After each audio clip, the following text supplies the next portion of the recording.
Welcome.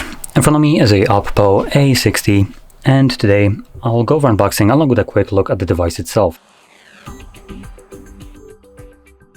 So anyway, let's just get straight into it.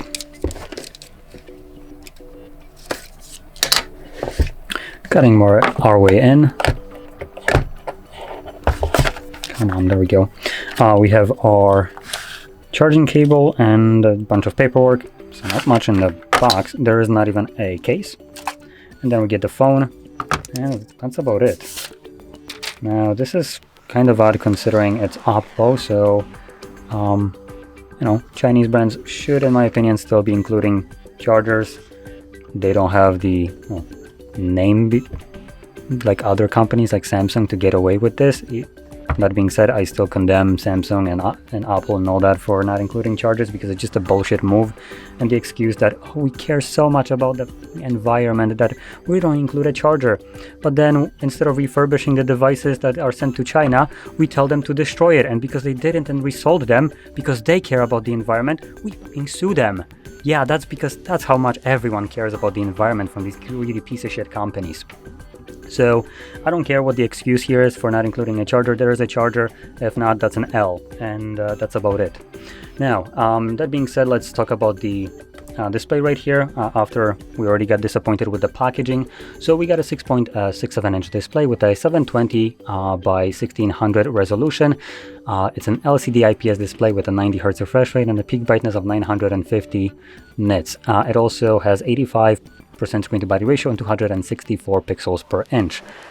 Underwhelming display. That being said, now if we flip it over to the back, we have what looks to be almost a triple camera setup. In reality, it's most likely going to be a single camera setup, and yep, it is.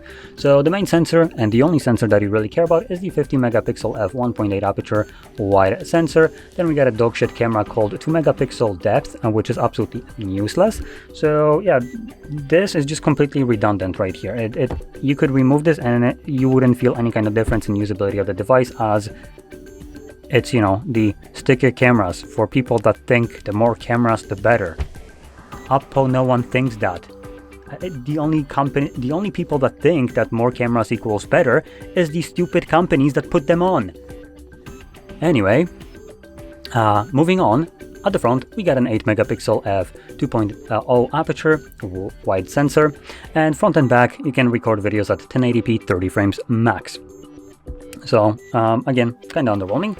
Now, if we talk about the build quality, it's obviously underwhelming as well. So we have a plastic back, or actually, is that plastic? It's not really stated. I think it's plastic. The frame is definitely plastic. Front, we have glass, though it's again not stated which one, so go figure. That being said, on top of the glass, we do have a screen protector, so that's at least some positive thing. And moving on into the internals, we have a 5000 mAh battery that can be charged at 45 watts with a cable. Such a shame that it didn't come in the box with a charger that can charge this phone. Anyway, they advertise that you can charge this device in 30 minutes up to 50%, which is bullshit because you can't charge it out of the box because you don't have a fucking charger. So yeah, awesome. But if you do decide to buy charger separately, obviously adding to that cost, and considering this is a budget device based on how it's spec'd, you can charge it at this speed. Great. If it only came in a box.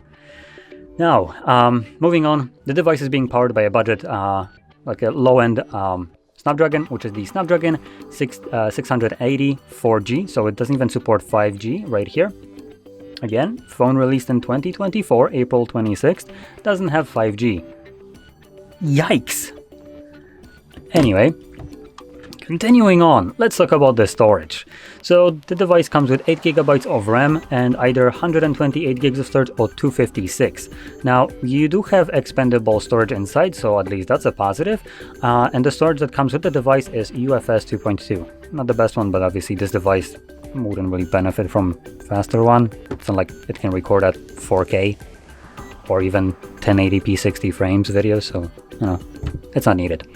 So yeah, that's basically the device. It is severely underwhelming, to say the least.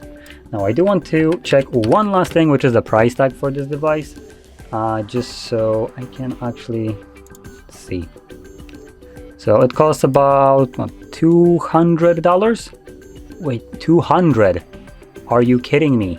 For this? OPPO, you feeling okay there? You need your temperature checked? Now, let me present you with other alternatives that will basically blast this phone out of the water. It will just blow its booty completely. We're obviously, at least I will obviously be talking about POCO devices, as China, obviously if you're buying Chinese phone, you don't really care if it's Chinese this, Chinese that, probably, if you're anywhere else. What you most likely care about is bang for the buck. And that ain't it. So, let's see.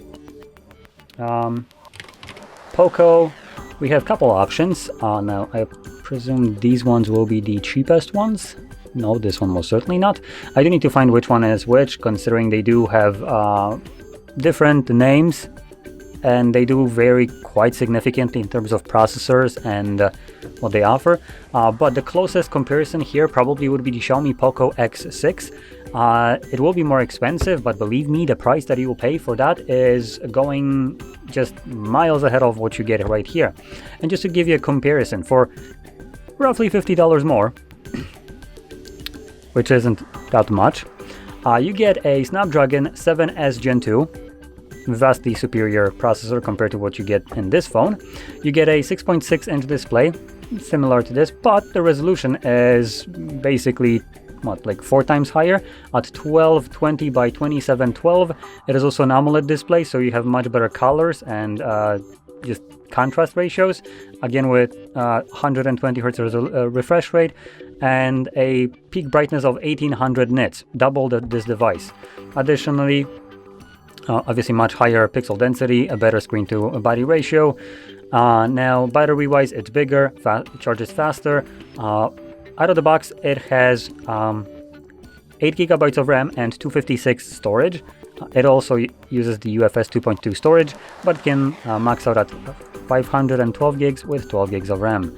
So obviously an improvement in terms of cameras. Again, another improvement, though for some reason Xiaomi decided to also include 2 megapixel macro, but you also have an 8 megapixel ultra wide. So, you know, it has an additional camera over this one. And that's basically all the worth mentioning info. Obviously, significantly better device over this hunk of junk. Build quality will be better, specifications will be better, cameras will be better, charging will be better, just literally everything will be better, and not by a small margin. And basically $50 more, maybe even less, considering this device was released like half a year ago already. So you might have some kind of discounts on that as well. So obviously, if you can get it at the same price as this just becomes actually waste, an e-waste, you know. So I highly recommend looking at other devices rather than this one. That's just kind of my opinion right here. But with that being said, if you found this video helpful, don't forget to smash like, subscribe, and thanks for watching.